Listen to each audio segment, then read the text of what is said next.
Olá, tudo bem? Sou o professor Vicente Arruda e vamos para mais uma aula no canal Aula na Tela. Vamos lá! Então hoje nós vamos falar sobre os pronomes relativos, Relative Pronouns. Nós temos aqui o primeiro pronome relativo, who, é usado para falar de pessoas. Ele assume o lugar dos nossos que, quem e o qual. Então, para que serve um pronome, pessoal? Um pronome substitui um nome. Então, para não ficar muito repetitivo numa frase, em um texto, você coloca o pronome. No caso aqui dos pronomes relativos, eles vão ser referentes a pessoas, a objetos, animais. Então, quando você for referir a pessoas, você vai usar o pronome who. Olha aqui o exemplo, ó. The teacher who arrived early at the school. Então, o professor ou a professora que chegou, né? Então, esse who está se referindo a quem? Ao sujeito, the teacher, certo? Então, você vai usar o pronome relativo de acordo com o sujeito. No caso aqui, como sujeito está referindo-se a uma pessoa, você usa o pronome who, ok? Outro pronome, whom. Então, cuidado para não confundir que aqui tem um Mzinho. O whom também é usado para pessoas. No caso aqui, ele é usado, mas no sentido de quem, com um ar mais formal, tá certo? No geral, usamos mais o who, o primeiro que nós vimos. Mas esse aqui também é utilizado, tá certo? Olha o exemplo, ó. Aqui, the teacher with whom I was talking yesterday. Então, a professora com que, né, eu estava falando, tá certo? Então, qual é a diferença do who e do whom? Porque o um se refere à ação, né? E o whose a quem recebe, tá certo? Então, tem essa pequena diferença entre o who e o whom, tá bom? Então, presta atenção nesse detalhe. Opa, bati aqui sem querer.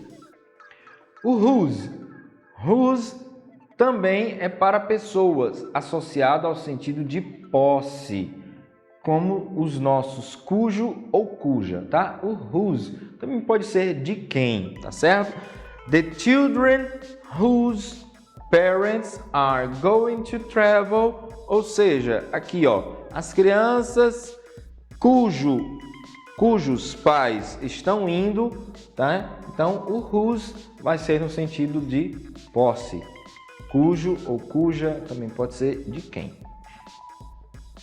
Which é para falarmos de objetos e animais, assim como nós usamos o que ou o qual, certo? Então, which para animais e para objetos. The door of the bedroom, which I'll have to open. Então, a porta do quarto que eu terei que abrir, tá? Então, está se referindo aqui ao sujeito, a porta, o which. Where é para falarmos de lugares, como o nosso onde, em que ou no. The restaurant where I lost my wallet. O restaurante onde eu perdi minha carteira. Pronome relativo when.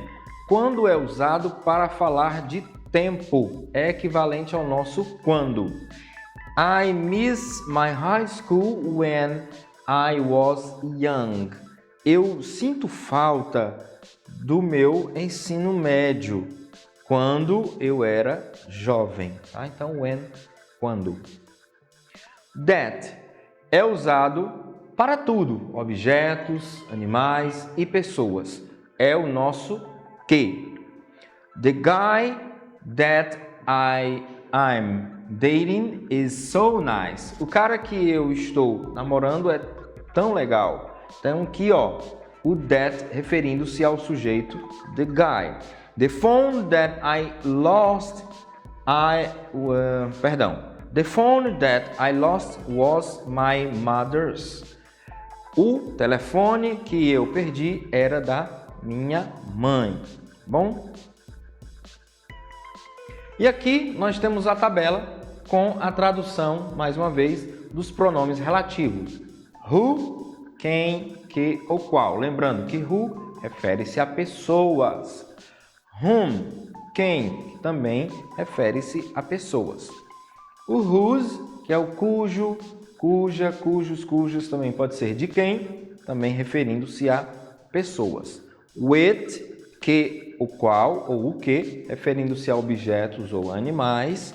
Where, onde. When, quando. O that, que é o que acabamos de ver que ele pode ser usado em qualquer sentido, né?